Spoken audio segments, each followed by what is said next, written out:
Can I just say that I love the house band? Oh my goodness, y'all are awesome. And happy Sunday. Thank you. I'm so glad to be here with you.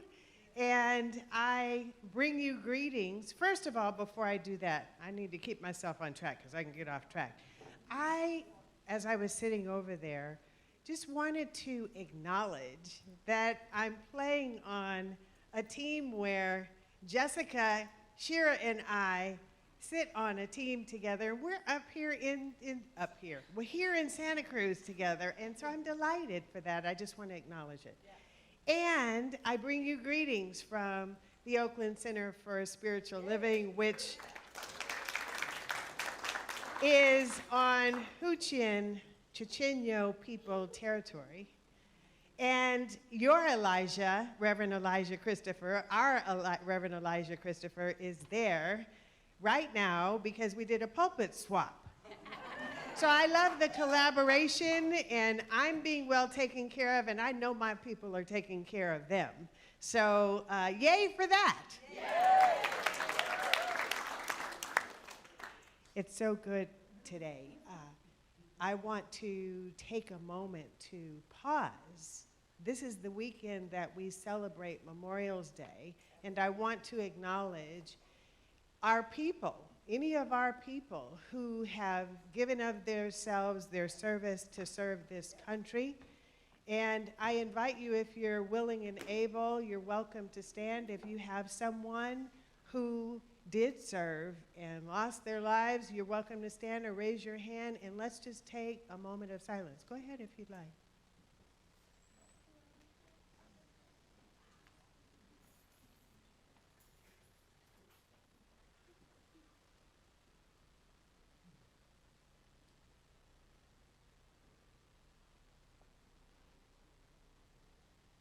We send them love. Blessed be. Thank you for standing. And so you all know about the CSL global themes that we've been working with. I know Elijah has informed me of what y'all have been up to, and so have we in Oakland. And I do, as you heard Sky mention, serve on the global themes team, and I'm delighted with this month, Light Within the Shadows. But first, we're working on this year, Living Out Loud. Anybody want to live out loud? Yeah? I'm in the right place. Light Within the Shadows this month in May, and I am pleased to have written an article here in the Science of Mind magazine. If you haven't caught it, you should, about Light Within the Shadows, and I was blessed to have written about the topics. And so the topic for today is lights, camera, action. Okay. But first, I enjoy call and response. I know my community does, and I can tell y'all do too. So I'm going to say a couple of sentences one at a time, and if you feel so called, moved to repeat them with verve and zest, I invite you to do that. You ready to play? Yeah. I figured you were. Here we go. I am glorious and magnificent. I am glorious and magnificent. Ooh, I love it. I can feel it. I shine my unique light on life's center stage. I shine my unique light on life's center stage. Oh, very good. Last but not least, I am rich and abundant. I am rich and abundant. In both the light and the shadows. In both the light and the shadows. Yay us. Yay us. And hello, live streamers. Hello. Okay, so when we talk about light within the shadows, we have been trained and socialized to fear the dark. And I'm here to tell you, I've learned firsthand, you have to learn it for yourself, but I'm here to tell you that the shadows and the darkness are rich and juicy. They're fertile, and we can't live without it. It's the light and the dark together, whether you like it or not. So you might as well get to like it, right? Right. There's something in there. And as metaphysicians in this philosophy that we call science of mind, we have tools and spiritual practices and philosophies that can help us get underneath in those spaces where we have feared up until now and where it has sabotaged, perhaps, our prayer work. Because we have these hidden beliefs that we're telling ourselves that sometimes we're not even aware that we're telling ourselves. And then we wonder why we got what we got when we thought we were looking for something else. You with me? Okay, so we're here to unearth and love up the shadows and the dark space. And what does that have to do with lights, camera, action? So how are we showing up in our starring role? In the role of our own play, in our own life? Are we the lead or are we the supporting actor? Or are we possibly the antagonist, giving other aspects of ourselves grief and even, and I put these three together, guilt, blame, shame. They go together. Where you find one, you find the others. Are we satisfied with our role and with our script, even with our performance? These are things that I'm asking, not just for you to ponder right now, but I want you to take this out into the world. This is a practical teaching.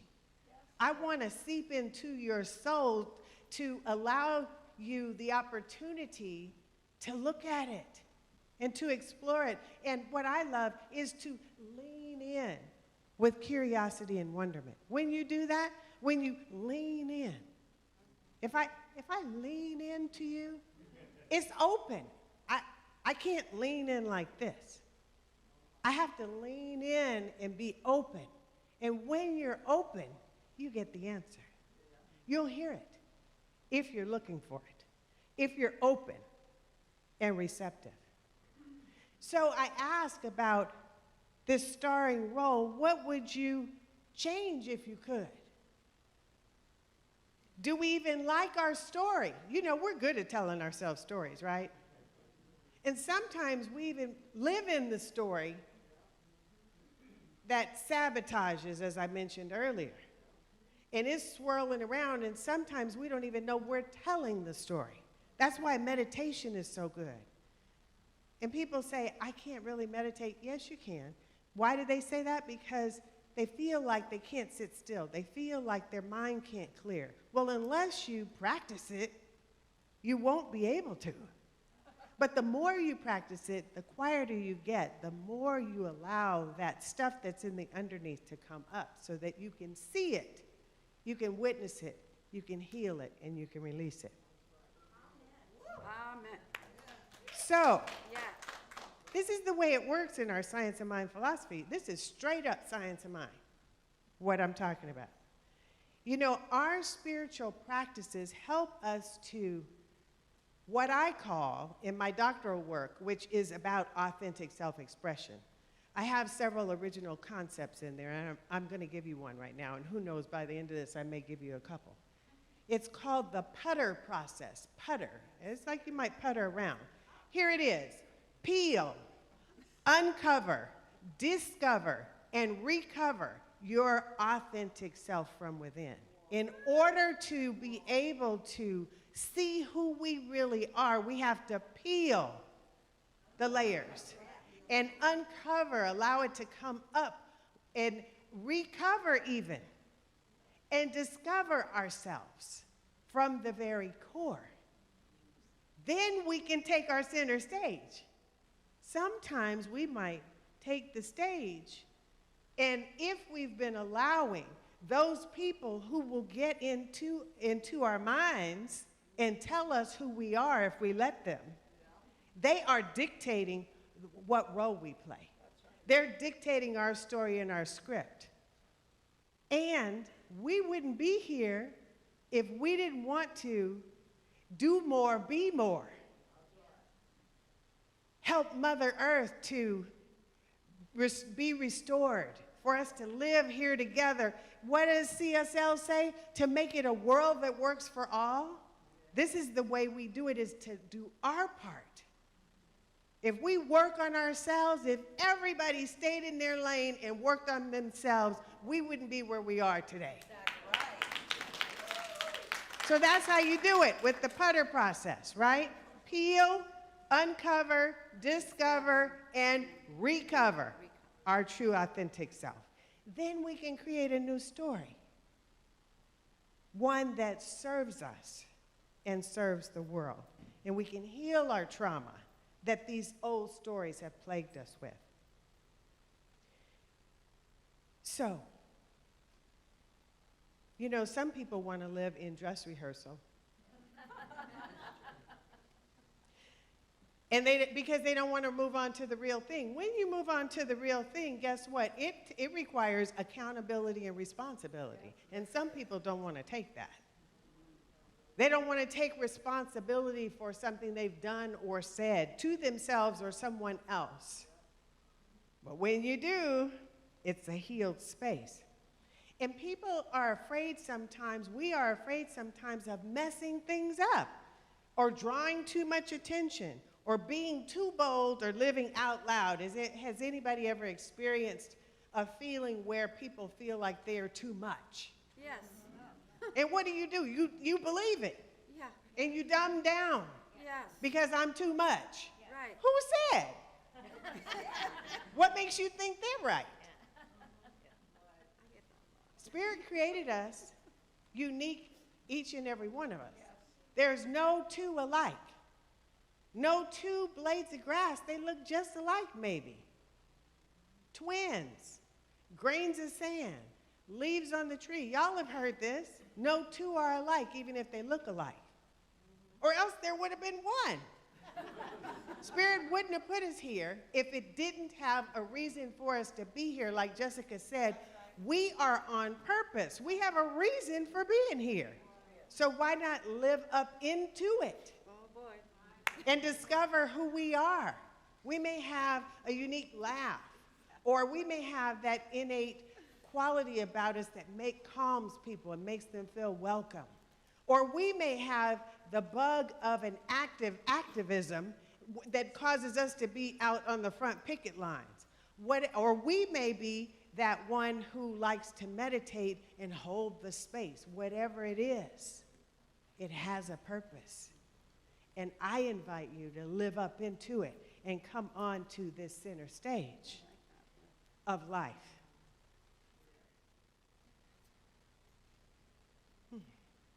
I'm all over the place. I have notes, but I just let it kind of go wherever it goes, you know. You know, it's all about choice. We get to choose. I tell my congregation all the time, you can choose to be as miserable as you want for as long as you want, or you can change it. And if you found yourself miserable and you had some accountability in that, don't allow yourself to feel the guilt, blame, shame that I talked about. You might, but let it pass. We don't have time for all that. Don't waste time feeling guilty or shameful or blaming yourself about that. Forgive yourself. Talk about the word self-forgiveness. That's the word I thought of. Self-forgiveness. Forgive yourself so that you can move on and then make another choice. In the next moment, you can make another choice. In the very next moment. It's up to us to bring what we need to bring to have our life be the highest quality and the best that it can be.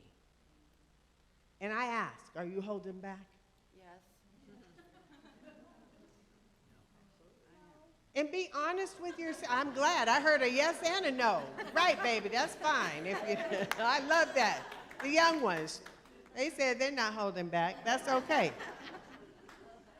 But listen, the only person that you'll be deceptive with is yourself. Because you'll know when you're not telling the truth. You can't avoid that. One of my biggest teachers said, once you know, you can never not know again. And that means once you know the divine, You can never not know that again. You can ignore it. You can act like you don't know it's there. But you know when you're not telling the truth about something. So it's our opportunity to take this center stage, to be authentic, to be conscious, to tap in, to dig deep. If you want, we get the chance to beam our light. That's what Jessica was saying. To beam our light, no matter how much darkness we are currently experiencing. Let me say that again. We get the chance to beam our light, no matter how much darkness we are experiencing. Some people feel like they are mutually exclusive, that if I'm standing in the light, I can't, or if I'm standing in the dark, I can't stand in the light at the same time. And I'm here to tell you I don't believe that. Because you can find the light within the shadows. The shadows are rich.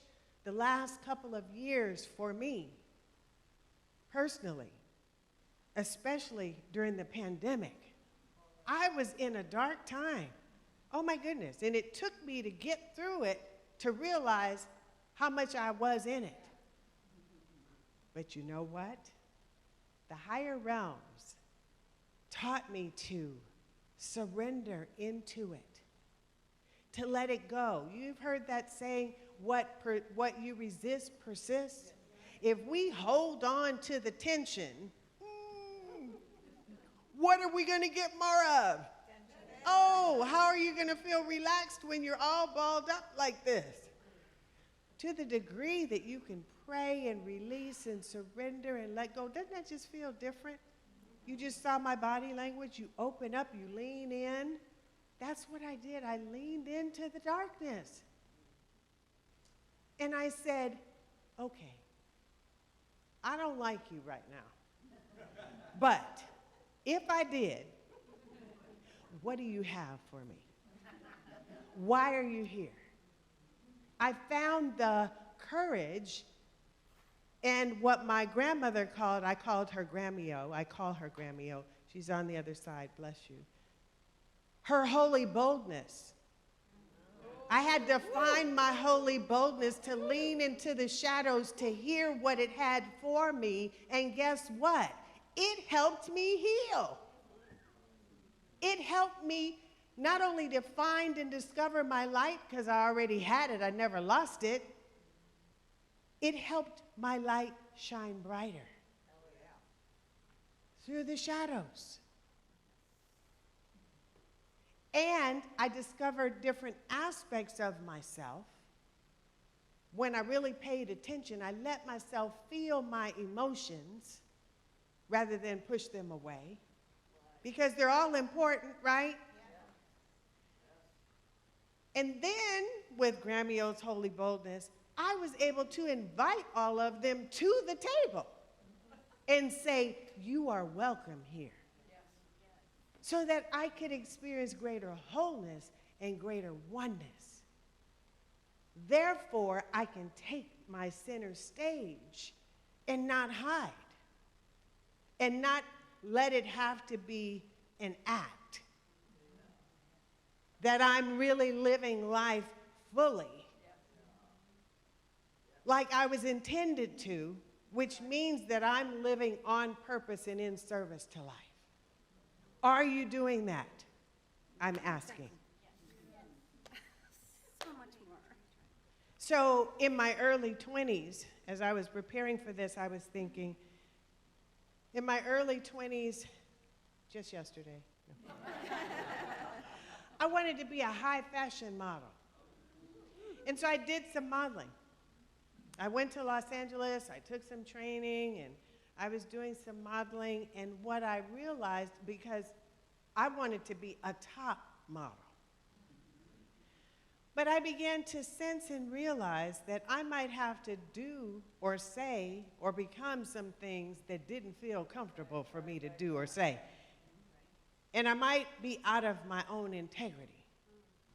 So I ended up leaving that dream because I didn't want to sacrifice myself that way.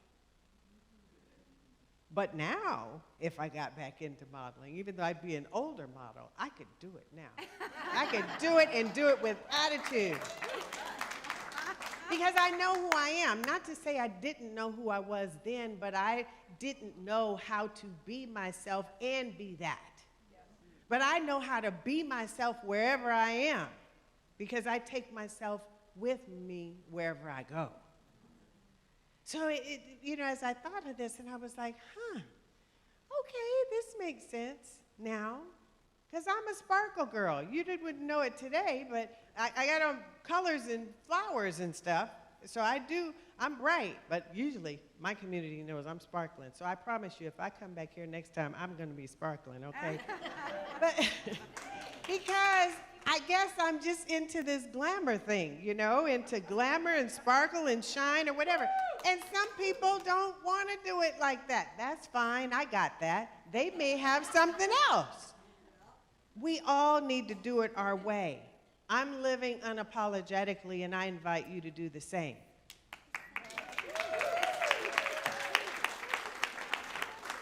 If we choose, back to choice, we get to show up and show out. Hear me. I'm telling you something that I hope you can take with you. We get to turn it on, turn it up, and take center stage and show the world and ourselves who we truly are as a full expression of God. That's my message for you today. Lights, camera, action. And even through these times of oppression and injustice that are inequitable, we can still shine. When I look at my ancestors, they did that. They had so many things to hold them back that they pushed through and were resilient no matter what. And you know what? They had their spirituality to ground them and lift them forward. We can still rise above whatever the situation is and turn towards. We talk about mental equivalence. You know what I always talk about the continuum in the sky. I draw it in the sky. If fear is on this side, we can transform that and transmute it to faith on the other side. Right. We turn towards, if I'm turning this way, what's on this side? Fear. Okay, what am I going to see? Fear. There's no way I'm going to see faith back there, right? Because I'm focusing here. But if I work on through my spiritual practices, transmuting and knowing and believing and having Gramio's holy boldness, eventually I'm going to face this way. I might be like this for a minute. My body's facing toward faith, but I'm focused on fear. But eventually it's going to focus this way. So we need to focus on fortitude and resilience and healing and transformation and whatever else it is that we want to experience. And so as I wind this down, I'm looking at, I could go on and on. I got so much material here. It's so rich and juicy, I'm telling you.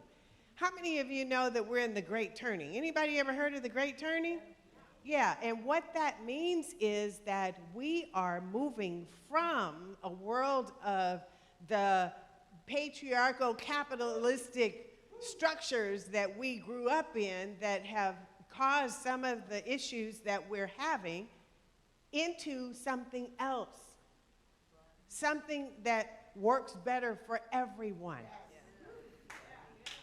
And we, as what I call light workers, you're a light worker. I know you are. Whether you claim it for yourself or not, we as light workers are activating these spiritual practices along with the higher realms and moving us in this direction to manifest this new world of truth. That's what I believe. It's a poignant moment that is ripe for change.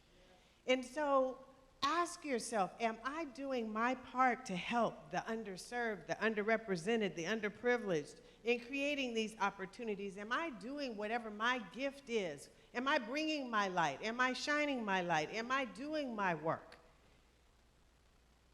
to help crumble this other stuff Bell Hooks called the imperialist, white supremacist, capitalist patriarchy. That's what Bell Hooks said. It is, but it works. Are we looking at and moving through our privilege, our position, our authority, our voice, to educate and inform people of the next steps? How are we playing our role? Are we complicit, or are we standing up and standing out? And as I bring this to a close, or attempt to, you know, I'm reading this book. I brought it to show you. And it's about the rest movement. Rest, R-E-S-T, rest. Anybody ever heard of rest as a movement? No. What a notion. The book is Tricia Hershey. I invite you to get it, to read it. It's really quite something. Rest is Resistance, a manifesto. And she has what she calls a nap ministry, nap. And so her whole thing is about, we've been socialized through, and she's especially talking about black and brown people in here who have come from a legacy of enslavement, unfortunately. And, but it pertains to so many of us who have been socialized in this world order of, we gotta do. We gotta do, and we gotta hurry up and do it. And if we rest, we only have a minute to rest, and when we're resting, we're not really resting because we're thinking about what we have to do. As a form of resistance, she's encouraging we pull back from that we retrain ourselves, and that we allow ourselves to rest as a form of resistance, as a form of changing from that capitalist, not even changing from, unlearning the capitalistic grind, she calls it, the grind culture, where we have to grind and we have to do these things just instead to be, learn to be. So when I was thinking of lights, camera, action, I was thinking rest. Wow, rest as a movement. That's a part of the lights, camera, action. When we think of that, it's like ready, set, go, you're on. What if we said ready, set, go to rest? Can you imagine? Where you learn to breathe more. You learn to relax. I remember going on vacations, and it took me several days before I was even in the vacation mode because I was so wound up. How do we let ourselves wind down to be and to hear what God has to say? So this light within the dark and the shadows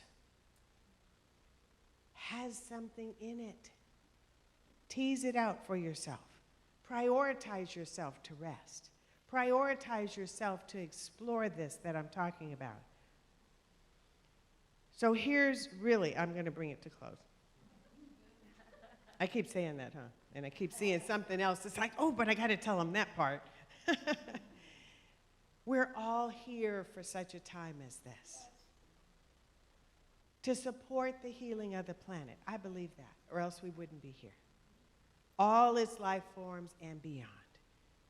And our individual lights help light up the collective light for us to shine brighter. And it all brings us to the center stage.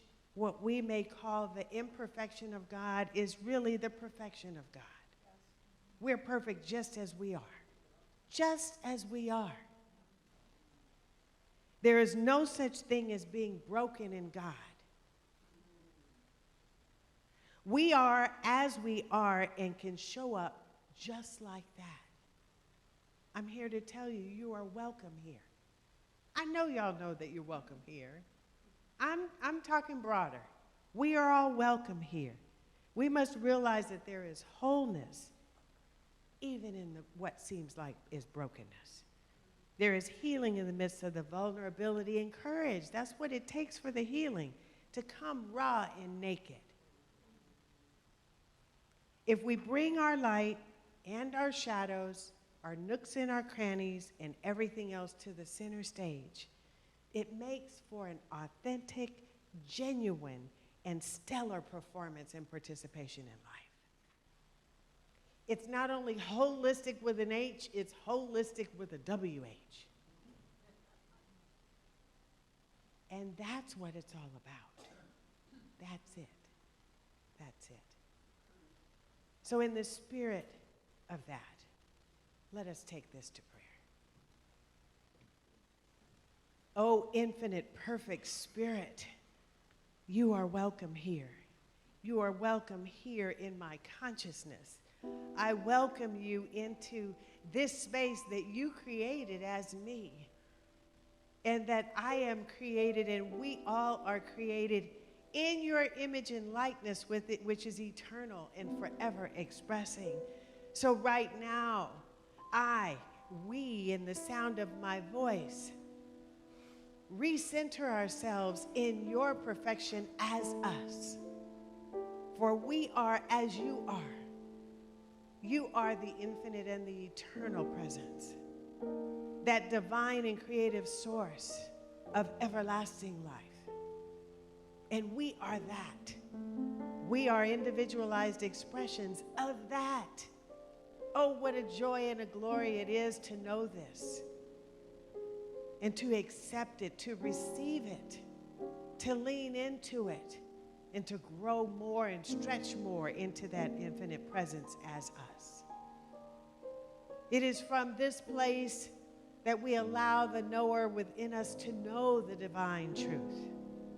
And I speak this word on behalf of everyone here, knowing that truth, harmony, love, joy, peace, clarity, understanding, trust, faith, holy boldness, opening up to the light and the shadows, and whatever else it is, abundance, harmony, joy, you call it out. What is it that you want, that you need? Call it out. Let me hear it. Put it into this space.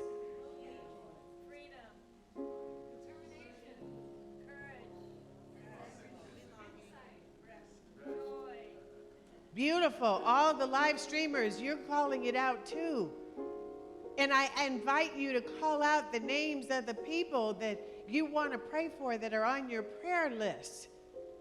Put it in this vortex of love. Feel free to call their names out as I continue in prayer and as we lift up into this open space of holiness, of joy, and of fulfillment. I know that those that we are praying for are receiving exactly what they need in the ways that they need it right here and right now. For the infinite presence of God is everywhere all at once, in fulfillment, in completion, in the knowingness, in the realization, and in the demonstration of divine truth. I am so grateful for this. And I bless this Center for Spiritual Living, Santa Cruz, and Reverend Elijah Christopher, and all the practitioners and the board and the congregation and the youth and those who are live streaming in, and those guests and people visiting. And I also bless my community of the Oakland Center for Spiritual Living, where I know Reverend Elijah is praying them up right now too, and where our prayers meet, because we have opened ourselves to the divine idea of a pulpit swap. This is God in action. Yes. We are simply being used as a vessel for truth to manifest. And what I know is it extends out into all places and spaces, counties, cities, provinces, states, countries, our whole world, Mother Gaia, this beautiful blue planet. I bless her and know that she is healed and restored. I bless the higher realms and our ancestors and angels who are supporting us through all of this. And as we unite as one collective, whole, universal, global team, I know that we are lifted and loved, that this truth that I am naming and claiming, that we have named and claimed together, is already made manifest even before the prayer is complete, because God is like that. God is instantaneous good right now. That's right. And so I give thanks for it. All I can do is be joyful and thankful and in total gratitude. And so I lift this word of truth up into the divine ethers of love and law, knowing that it is activated and that it is made manifest and that it showers onto us blessings of abundance right here and right now. Oh, I am so grateful. Oh, I am feeling so good and so inspired, as I know we all are. And I know that this word precedes us and goes before us and prepares the way and helps us through those moments that we may forget. We may temporarily forget the truth, and this word taps us on the shoulders and says, hey, baby, let me remind you of this, that you are God's beloved. And that is happening now. For this and the more, I let it be, and I rested in truth. Join me, won't you, and declare, and so it is. Praise God. Amen.